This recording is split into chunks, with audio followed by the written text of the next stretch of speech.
may isang evangelist pumunta sa Roma, sa Vatican. Nakita nila doon yung tiara, yung korona ng Pope. At sa korona ng Pope, pinicturan niya ito. Ang picture, bit niya pa uwi. Nakita ng isa sa mga artists. Ang ginawa ng artist, doon sa korona ng Pope, ang ginawa niya, nilagyan niya ng Vicarious Filii para lang ma-illustrate. Wala doon sa tiara. Pero dinagdagan niya ng word na Vicarious Filii.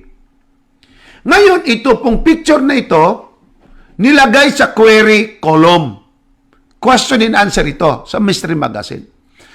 Ang tanong, meron bang original picture sa tiara ng Pope na merong Vicarious Filii?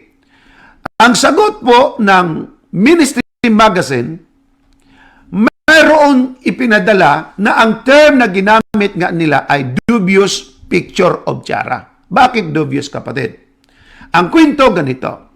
Years ago, mayroong isang evangelist nag-secure ng pictures of tiaras of the Pope.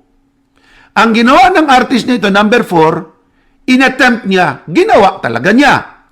Nag-re-illustrate siya. Yun ang purpose niya.